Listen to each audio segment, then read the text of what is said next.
মাজতে আদিবাসী ছাত্ৰ সন্থাই বিশেষভাৱে আমি মুখ্যমন্ত্ৰীক কিছুমান আমি প্ৰশ্ন কৰিব বিচাৰিছোঁ যে বিজেপি চৰকাৰে যি ধৰণে ঢাক ঢোল বজাই ইয়াত উপনিৰ্বাচনত মুখ্যমন্ত্ৰী নিজে আহি যি ধৰণে আদিবাসী চাহ শ্ৰমিকসকলৰ উন্নতিৰ হকে কাম কৰিছে বুলি যি ঢাক ঢোল বজাই আছে তাৰ প্ৰতিক্ৰিয়া আমি আদিবাসী ছাত্ৰ সন্থা আমি প্ৰকাশ কৰিব বিচাৰি আছোঁ। আজি প্ৰায় বিজেপি চৰকাৰ 10 বছৰ হ'ল ইতিমধ্যে অসমত চৰকাৰ গঠন কৰা। যি সময়ত 2014 চনত কেন্দ্ৰীয়ত যেতিয়া বিজেপি চৰকাৰ আহিলে তাৰ আগত আমাক কি কৈছিলে আদিবাসী আৰু চাহ শ্ৰমিক ৰাইজক কৈছিলে যে অসমত এবাৰ আমাক বিজেপি চৰকাৰ বনাই দিয়ক, আমি 100 দিনত আদিবাসী চাহ শ্ৰমিকসকলক আমি জনজাতিকৰণ কৰিম বুলি যি প্ৰতিশ্ৰুতি দিছিলে আজি সেই প্ৰতিশ্ৰুতি ক'ত গ'ল আমি বিজেপি চৰকাৰক আৰু মুখ্যমন্ত্ৰী ডাঙৰীয়াক আমি প্ৰশ্ন কৰিব বিচাৰি আছোঁ। লগতে চাহ শ্ৰমিকসকলক যিটো আমাৰ দৈনিক মজুৰি আজিলৈকে 200 বছৰ হৈ গ'ল, আজি 200 বছৰ পাৰ কৰাৰ পাছতো আজি 200 বছৰ চাহ বাগান স্থাপিত হোৱা 1826 চনৰ পৰা যদি আজি আমি চাওঁ 2024 চনলৈকে প্ৰায় 200 বছৰ অতিক্ৰম কৰিলে চাহ ইণ্ডাষ্ট্ৰী অসমত ইষ্টাব্লিছ হোৱা, কিন্তু আজিলৈকে আজি অতি পৰিতাপৰ বিষয় যে চাহ শ্ৰমিকৰ দৈনিক মজুৰি আজিলৈকে 350 যি ধৰণে সিহঁতে প্ৰতিশ্ৰুতি দিছিলে যে বিজেপি চৰকাৰ আহিলে 351 টকা আমি দৈনিক মজুৰি দিম বুলি, কিন্তু সেইটো আজিলৈকে সিহঁতে দিব নোৱাৰিলে। লগতে যি অকলে অসম চৰকাৰে যি চাহ বাগিচাসকলে অসম চৰকাৰে যিখন বাগানে চলাই আছে, কোম্পানী নহয়, অসম চৰকাৰে যি বাগান চলাই আছে সেই বাগানে আকৌ কোম্পানীয়ে দি আছে, যি অন্যান্য বিভিন্ন কোম্পানীসকলে দি আছে 256 টকা, কিন্তু অসম চৰকাৰে চলোৱা বাগানত দি আছে 205 টকা। চাওক 50 টকা অভাৰে বেলেগ কোম্পানীয়ে দি আছে, কিন্তু বিজেপি চৰকাৰে উল্টাই কিনে সিহঁতে বেছিয়ে দিব লাগিছিলে। চৰকাৰৰ হাততো পইচা নাই বুলিতো সিহঁতৰতো ঢেৰ পইচা আছে, দুনিয়াৰ হিতাধিকাৰী সৃষ্টি কৰি আছে, কিন্তু অতি পৰিতাপৰ বিষয় যে সিহঁতে নিজে চলোৱা বাগান আজিলৈকে সিহঁতে 205 টকা দি আছে, ন্যূনতম মজুৰিও নহয়। তো আমি কি ধৰণে কম যে আদিবাসী ৰাইজে বা চাহ শ্ৰমিক ৰাইজে বিজেপিক ভোট দিব? তাৰপিছত সিহঁতে কৈছিলে আদিবাসীসকলক বা চাহ শ্ৰমিকসকলক আমি মাটিৰ পাট্টা দিম বুলি কৈছিলে, কিন্তু আজি 200 বছৰ অতিক্ৰম কৰিলে কিন্তু বাগান কোৱাৰ্টাৰত থকা আদিবাসী শ্ৰমিকসকলে এতিয়াও বাগান ঘৰতে আছে। সিহঁতক আজিলৈকে এডোখৰ থকাৰ বাবে মাটি নাই, পাট্টাটো পিছৰ কথা আহিব, মাটিয়ে দিয়া নাই, প্ৰথম মাটি দিয়ক তাৰপিছত পাট্টা দিয়ক। আজি নাম কাটি গ'লে বাগানৰ পৰা ৰিটায়াৰমেণ্ট ল'লে ক'ত যাব ক'ত থাকিব তাৰ কোনো ঠিকনা নাই। সেইটো বিজেপি চৰকাৰ আজিলৈকে চিন্তা কৰি পালেনে? আজি যদি আদিবাসী ৰাইজ বা চাহ শ্ৰমিকৰ ৰাইজৰ যদি ইমান দৰদি আছিলে তেতিয়াহ'লে আজি 55 প্ৰায় 57 বিধানসভা বিহালীত 1,32,000 ভোটাৰ থকাৰ মাজতে সবতকৈ হায়েষ্ট ভোটাৰ আছে চাহ শ্ৰমিকসকলৰ প্ৰায় 55,000 ভোটাৰ। তাৰ মাজত কি কৰিলে সিহঁতে কৰি দিলে, এইটো ৰিজাৰ্ভ কোটা কৰি দিলে, AC কৰি দিলে। আমি AC মানুহসকলে আমি বেয়া পোৱা নাই, এখেতলোকৰো ভাৰতৰ সংবিধানে অধিকাৰ দিছে, তাত আমাৰ ক'বলগীয়া নাই, কিন্তু আমাৰ জনগোষ্ঠী 55,000 থকাত সিহঁতে কেলে আজি জেনেৰেল কৰি দিয়ে? যদি জেনেৰেল কেলে নকৰিলে? ইমান যদি দৰদি আছে চাহ শ্ৰমিকসকল, কি আমি সদায় বাগানৰ শ্ৰমিকসকলে কি সদায় লেবাৰে হৈ থাকিব নেকি? আমি প্ৰশ্ন কৰি আছোঁ মুখ্যমন্ত্ৰী ডাঙৰীয়াক। তাৰ পাছত আজি কৈছে বাগানত স্কুল বনাইছোঁ, আজি আমি যিমান অলিয়ে গলিয়ে বিহালী সমষ্টিত আজি আমি ঘূৰি আছোঁ, আমি দেখিবলৈ পালোঁ প্ৰায় LP আৰু ME স্কুল 14খন স্কুল বন্ধ কৰিছে, সেইটো আদিবাসী এলেকাত। আদিবাসী এলেকাত 14খন স্কুল বন্ধ কৰিছে মুখ্যমন্ত্ৰী ডাঙৰীয়া আপুনি। আজি এই স্কুল বন্ধ কৰাৰ পাছত কি খুলিছে আপুনি? মদৰ ঘাটি খুলিছে অলিয়ে গলিয়ে। এতিয়া একমাত্ৰ বাকী আছে বাগানৰ লাইনত মদৰ দোকান খুলিবৰ কাৰণে।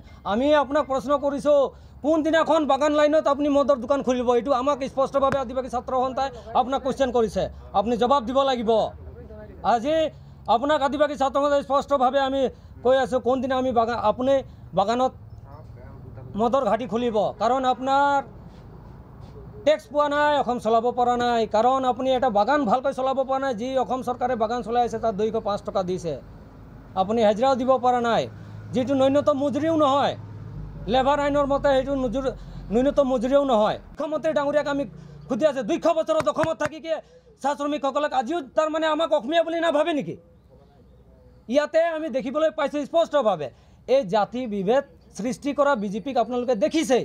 সিহঁতে ধৰ্মৰ নামত, জাতিৰ নামত এতিয়া আমি চাহ শ্ৰমিকসকলক এতিয়া জাতিৰ নামত অসমীয়া, চাহ শ্ৰমিক, আদিবাসী, চাহ জনগোষ্ঠী অন্যান্য দি বিভ্ৰান্ত কৰি ভোট আহৰণৰ এটা প্ৰচেষ্টা চলাইছে। সেইকাৰণে আমি অসমীয়া, অসমত ইয়াত থাকিছোঁ, আমি আৰু ঘূৰি ঝাৰখণ্ড নাযাওঁ।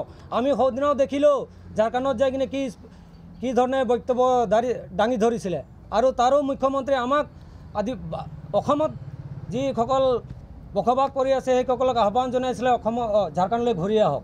কিন্তু আমি স্পষ্টভাৱে ঝাৰখণ্ডৰ মুখ্যমন্ত্ৰীকো জনাই আছোঁ, আমি অসমত জন্মিছোঁ, অসমৰ কাৰণে আমি অসমৰ বায়ু পানী খাই আজি ডাঙৰ দীঘল হৈছোঁ। আমাৰ ইয়াৰ মা দেউতা ককা গোটেই আমাৰ পূৰ্বপুৰুষ ইয়াতে জন্ম, ইয়াতে ঢুকালে। আমি ঝাৰখণ্ড আৰু ঘূৰি নাযাওঁ। আমাৰ অসম, আমাৰ ৰাইজ, আমি অসমীয়া, আমি অসমৰ কাৰণে কাম কৰিছোঁ। আজি অসমক আমি চাহ শ্ৰমিক ৰাইজে বিশ্ব দৰবাৰত লৈ গ'ল চাহ বাগানৰ জৰিয়তে। ইয়াতকৈ আৰু ডাঙৰ প্ৰমাণ কি লাগে যে আমি অসমীয়া নহয় বুলি? আপোনাক এইটোতো আজি প্ৰথমবাৰ আপোনাক এটাহে মধুৱা পাইছে, আপুনি স্কুল বন্ধ কৰি মদৰ দোকান খুলিব, এইটোতো আৰম্ভ হৈছে। এতিয়াতে জনক দেখিছে আৰু 1000জন আপোনাক এনেকৈ মদ খাই কিনে কুৱেশ্যন কৰাৰ কাৰণে 1000জন থিয় হ'ব। এইটো আদিবাসী ছাত্ৰ সন্থাই স্পষ্টভাৱে কৈছে। আপুনি তো আমি আদিবাসী ছাত্ৰ সন্থাই কৈছোঁ, স্পষ্টভাৱে কৈ আছোঁ, আমি বাগানৰ চাহ শ্ৰমিকসকলক কোনো ইয়াত জাতিগতাৰ কথা নাহে। আমি ইয়াৰ কথা আহিছে আমাৰ অধিকাৰৰ কথা, আমাৰ প্ৰাপ্যৰ কথা। আৰু যদি অধিকাৰ আৰু আমাৰ প্ৰাপ্য লাগে তেতিয়াহ'লে আমি আদিবাসী আৰু চাহ শ্ৰমিক ৰাইজক আমি স্পষ্টভাৱে আহ্বান জনাইছোঁ। ইয়াত কোনো পাৰ্টিৰ কথা নাহে। আমি আহ্বান জনাইছোঁ আদিবাসী ছাত্ৰ সন্থাই, আপোনালোকে কংগ্ৰেছৰ প্ৰাৰ্থীক ভোট দি জয়যুক্ত কৰক। কাৰণ নিজৰ কাৰণে, কাৰণ বিজেপি চৰকাৰে আমাক ঠকি আছে। আমি কোনো স্পষ্টভাৱে কৈ আছোঁ, আমি কোনো পাৰ্টিৰ কথা কোৱা নাই, কিন্তু আমি বিজেপিক এক শিক্ষা দিবৰ কাৰণে আজি এই পদক্ষেপ ল'বৰ কাৰণে আৰু এই আদিবাসী ছাত্ৰ সন্থাই আমি আদিবাসী ৰাইজক আহ্বান জনাইছোঁ যাতে সিহঁতক যেতিয়ালৈকে এক শিক্ষা নিদিওঁ তেতিয়ালৈকে বিজেপি চৰকাৰে আমাক এই ধৰণে ঠগি থাকিব। সেইকাৰণে আদিবাসী ছাত্ৰ সন্থাই স্পষ্টভাৱে কৈ আছে, আমি আদিবাসী ৰাইজ আৰু চাহ শ্ৰমিক ৰাইজ আপোনালোক সজাগ হওক। आदिवासी राइज मन के राउर मन के हम अनुरोध जनाते कांग्रेस के वरदार बीजेपी के यहाँ से के बार उठाए के सीधा ब्रह्मपुत्र और जिया भराली और सामने जे नदी है वहाँ दलिया के फेंकेक लगी आमी एटुए आह्वान जनाइছোঁ ওচৰে যিমান নদী আছে এই ওচৰত জিয়া ভৰলি আছে হেৰি আছে বৰগাং নদী আছে তাত বিজেপিক দলি মাৰিব লাগে। বাগানৰ ৰাইজ আপোনালোকে সজাগ হওক, আদিবাসী ৰাইজ সজাগ হওক। বিজেপি একমাত্ৰ আমাক ঠকিছে, প্ৰবঞ্চনা কৰিছে, তাৰ বাহিৰে একো নাই। হিতাধিকাৰী সৃষ্টি কৰাৰ বাহিৰে একো কৰা নাই। আজি স্কুল খুলি বাগানত স্কুলত আপোনালোকে দেখিছে ডাঙৰ ডাঙৰ মডেল স্কুলৰ যি ঢাক ঢোল বজাইছে তাত আপোনালোকে যাই কিনে চাব এজনো মাষ্টৰ নাই, তাত এজনো মাষ্টৰ নাই। আমি আদিবাসী ছাত্ৰ সন্থা স্পষ্টভাৱে কৈছিলোঁ আমাৰ বাগান এলেকাত ভাষাৰ প্ৰব্লেম হয়, লিংগুইষ্টিক প্ৰব্লেম থাকে। তাত আমি কৈছিলোঁ বাগানৰ ল'ৰা ছোৱালীক আপোনালোকে বিশেষ টেট অনুষ্ঠিত কৰি যাতে বাগান অঞ্চলত আমাৰ চাহ শ্ৰমিক ৰাইজৰ সন্তানক নিযুক্তি প্ৰদান কৰিব লাগে, কিন্তু সেইটো আপুনি নকৰিলে। এতিয়া ভোট ইলেকশ্যন আহিছে, ঝাৰখণ্ডৰ পৰা দৌৰি আহি ইয়াত আহি কেম্পেইন কৰি আছে। সেইকাৰণে আমি কৈ আছোঁ আদিবাসী ছাত্ৰ সন্থাই দেখিছে আদিবাসী ৰাইজ চাহ শ্ৰমিক ৰাইজ জাগিছে। এতিয়া মদ আৰু টকাৰ পইচাত ভুল নাযাব, আমাৰ অধিকাৰ আমি নিজে কাঢ়ি ল'ম। আমি এতিয়া বুজিছোঁ জাগিছে ৰাইজ আৰু এইবাৰ বিহালীত একদম সঠিক উত্তৰ দিব বিজেপি চৰকাৰক জনাইছোঁ। আগন্তুক আপোনালোকে দেখা পাইছে ৭ নং বিহালী বিধানসভা সমষ্টিত উপ নিৰ্বাচন চলি আছে। ইয়াৰ প্ৰেক্ষাপটত আমি এটা কথা ক'বলৈ বিচাৰিছোঁ, সন্মানীয় অসমৰ মুখ্যমন্ত্ৰী ডাঙৰীয়াই সৌখিনান আহি পেলাই এটা বক্তব্য ৰাখিছিলে, আমি সঁচাকৈ দুখ পাইছোঁ। কেলৈ দুখ পাইছোঁ আপোনালোকে জানে? তেওঁ কৈছে চাহ শ্ৰমিক আৰু অসমীয়া। আমি তেখেতক প্ৰশ্ন কৰিব বিচাৰিছোঁ, জয়ন্ত বৰা এজন খিলঞ্জীয়া অসমীয়া নাছিল নেকি? যদি জয়ন্ত বৰাক আপোনালোকে বিৰোধ কৰিছে, কেলৈ বিৰোধ কৰিছে? আপোনালোকে দিছপুৰৰ পৰা চব অসমীয়া বিধায়ক আনি পেলাই তেখেতক বিৰোধ কৰা নাইনে? যদি আপোনালোকে কৈ আছে যে আদিবাসী ল'ৰা এটাক আপোনালোকে বিৰোধ কৰিছে, তে সমান্তৰালভাৱে অসমীয়া ল'ৰা এটাক আপোনালোকে বিৰোধ কৰা নাইনে? আপুনি যে অসমীয়া, আপুনি ব্ৰাহ্মণ মানুহ এজন, তো কি অসমীয়া ল'ৰা এটাক বিৰোধ কৰি আছে? গতিকে ইয়াত কোনো জাত পাত আৰু কোনো জাতিভেদ বৰ্ণ বৈষম্যৰ কথা নাহে। আমাৰ কথা হ'ল আদিবাসী ৰাইজক যোনে ভালকৈ কাম কৰি দেখাব আমি তেখেতকে আমি ভোট দিম।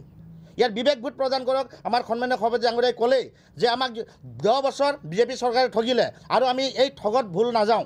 আপোনালোকে বহুত টেঙা আম বেচিলে আৰু এই বছৰ আমি টেঙা আমত ভুল নাযাওঁ গতিকে আমি সমূহ ৰাইজক আহ্বান জনাইছোঁ আদিবাসী ছাত্ৰ সন্থাৰ ফালৰ পৰা যে বিহালীত এইবাৰ আপোনালোকে বিবেক ভোট দিয়ক যিজন মানুহে বিহালীত ভাল কাম কৰিব স্থানীয় মানুহক ভোট দিয়ক আমি দেখা পাইছোঁ যদি আপোনালোকে খোৱাত খাওক আছিলে দিগন্ত ঘাটোৱা ডাঙৰীয়া ইমানেই ভাল মানুহ আছিলে তেতিয়াহ'লে আপোনালোকে দিছপুৰৰ পৰা বাঘা লিডাৰ আহি আজি আপোনালোকে ক'ত খুইছে আপোনালোকে এটা প্ৰমাণ দিয়ক সাধাৰণ এটা চাহ শ্ৰমিকৰ ঘৰত মাটিত খুব পাৰিছেনে আপোনালোকে এক ৰাতি আপোনালোকে শুই দেখাওক তেতিয়া মানি আপোনালোকে বিধায়ক হৈছে আপোনালোকে এচি ৰুমত থাকে 13 তাৰিখৰ পিছত আপোনালোকক আমি দেখা নাপাম এইটো কাৰণে ৰাইজে জানিব 13 তাৰিখ লাষ্ট আপোনালোকে 13 তাৰিখৰ পিছত আপোনালোক ফোন কৰিলে আপোনালোকৰ মোবাইল ছুইচ অফ আপোনালোকে ফোন কাটি দিব গতিকে আপোনালোকে খন্তিকে মৰম দিব নাযাব 10 বছৰ ঠকিলে আমাক আৰু মৰম দিব নাযাব 13 তাৰিখলৈকে লাষ্ট মৰম দিছে গতিকে আপোনালোকে আহ্বান জনাইছোঁ সময় আছে আপোনালোকে আদিবাসী মানুহক আপোনালোকে মৰম চেনেহ কৰক নহ'লে কিন্তু ইয়াৰ প্ৰত্যুত্তৰ 26 চনত আমি দিবলৈ বাধ্য থাকিম গৈছে কিয় আপোনালোকে জানে দিগন্ত ঘাটৰ ইমান কমজোৰি পাৰ্টি হ'ল নেকি